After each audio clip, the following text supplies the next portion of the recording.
Assalamualaikum warahmatullahi wabarakatuh. Kami dari kelompok 2 akan mempersembahkan sebuah video tentang manajemen organisasi dalam menerapkan metode SMART dalam organisasi PSHT. Perkenalkan, saya sendiri Putri Hanifah. Saya Fianuspati Putri. Saya Muhammad Rangga Pratama. Saya Mauzan Tirafi. Saya Yuliana Putri. Saya Nikita Warnauli. Selamat menyaksikan. Dadah.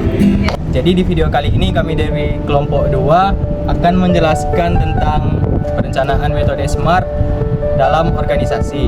Organisasi yang kami pilih adalah Persaudaraan Setia Hati Ternate atau yang kita kenal dengan PSHT. Nah, PSHT sendiri adalah sebuah organisasi pencak silat yang didirikan oleh Ki Hajar Hardjoatomo pada tahun 1922, tepatnya di Madiun, Jawa Timur. Organisasi ini tidak hanya mengajarkan tentang pencak silat, namun juga mengajarkan tentang mendidik manusia agar berbudi luhur dan tahu benar dan salah. Memiliki visi dan misi. Yang pertama itu ada visi. Visinya yaitu mendidik manusia, khususnya anggota, agar berbudi luhur, tahu benar salah, beriman dan bertakwa kepada Tuhan Yang Maha Esa serta memayu hayung bawana. PSHT memiliki 5 misi, yaitu perdarahan, olahraga, bela diri, kesenian, dan kerohanian. Nah, selanjutnya kita akan mengaplikasikan metode SMART ke dalam organisasi PSHT tadi. SMART sendiri adalah spesifik, measurable, achievable, relevant, dan time bound. Selanjutnya akan dijelaskan oleh tim saya. Selanjutnya saya akan menjelaskan tentang PS, yaitu spesifik. PSHT sendiri mengajarkan 2 bidang pencaksilat, yaitu latihan ajar dan latihan prestasi. Latihan ajar berfokus untuk mendidik siswa menjadi warga, sementara latihan prestasi fokus untuk mendidik siswa agar menjadi atlet.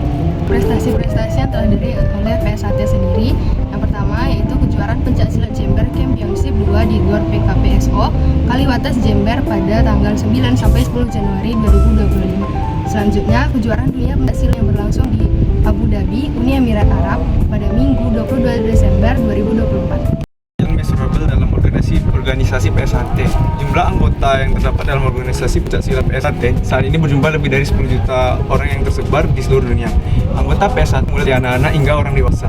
Latihan PSHT yaitu bisa bilang measurable atau terukur, karena tempat latihan dalam PSHT dibagi berdasarkan struktural, mulai dari rayu kecil, lalu ada ranting, tampang, dan hingga besar. Yang tempat latihan PSHT itu sama, yaitu rayon. Rayon adalah tempat latihan yang paling kecil, biasanya berada di lapangan. Rayon berada di bawah ranting. Ranting adalah tempat latihan yang terdiri dari beberapa rayon. Ranting setingkat dengan kecamatan. Yang kedua, cabang. Cabang adalah tempat latihan yang terdiri dari beberapa ranting. Cabang setingkat dengan kabupaten atau kota. Yang pertama yaitu pusat. Pusat adalah tempat utama PSHT sendiri, berpusat di Padepokan Agung Jalan Merak nomor 9 di Jawa Timur. Di Jalan Merak nomor 10 Nambangan Kidul, Kota Madiun, rumah kita bersama. Berada di cabang luar negeri seperti di Jepang, di Filipina dan Amerika, serta ada di Rusia mungkin. Seperti ya, ada salju-saljunya. Jadi konsep SMART dalam organisasi PSHT adalah achievable. Latihan dalam PSHT achievable atau dapat dicapai karena untuk menjadi warga PSHT membutuhkan waktu dan harus melewati tingkatan-tingkatan satu dari polos, jambon, hijau, dan putih. Dan minimal lama waktu latihan untuk menjadi warga PSHT sekitar 1-2 tahun dan harus mengikuti tes ujian materi agar disahkan menjadi warga. Selanjutnya dalam organisasi PSHT adalah konsep relevan. PSHT sendiri masih relevan di zaman sekarang karena visi dan misi dari PSHT itu sendiri masih akan relevan hingga selamanya. Dikarenakan akan selalu terlahir dari manusia baru yang perlu dididik agar terciptanya memayu hayuning bawana, yaitu melestarikan atau menjaga keindahan dan kedamaian dunia.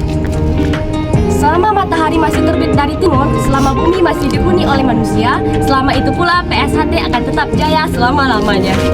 Metode SMART yang selanjutnya itu time bound atau batas waktu pada organisasi PSHT. Awalnya Ki Ngabehi Surodiwiryo mendirikan perkumpulan yang bernama Sedulur Tunggal Kecer, yang pada saat itu namanya belum menjadi PSHT seperti yang kita kenal sekarang, yaitu terjadi pada tahun 1903. Selanjutnya pada tahun 1922 Ki Hajar Hardjoatomo yang merupakan murid dari Ki Ngabehi Surodiwiryo mengubahnya menjadi organisasi pencaksilat yang bernama Persaudaraan Setia Hati Trate yang kita kenal sebagai PSHT. Nah, untuk time-bound selanjutnya yaitu pada era sekarang sampai masa yang akan datang, PSHT masih berdiri hingga saat ini dan akan terus berkembang hingga ke depannya. Harus diakui, masih banyak yang perlu dibenahi dalam organisasi pencak silat ini. Harapannya, organisasi ini akan terus berkembang dan beradaptasi. Nah, jadi itulah tadi dia penerapan metode SMART dalam organisasi PSHT. Kami dari kelompok 2 mengucapkan terima kasih. Assalamualaikum warahmatullahi wabarakatuh. Tunjukkan niatku untuk mencari saudara walaupun tak sedara. Takdirku menjadi seorang warga Persaudaraan Setia Hati Trate Pusat Madiun Indonesia.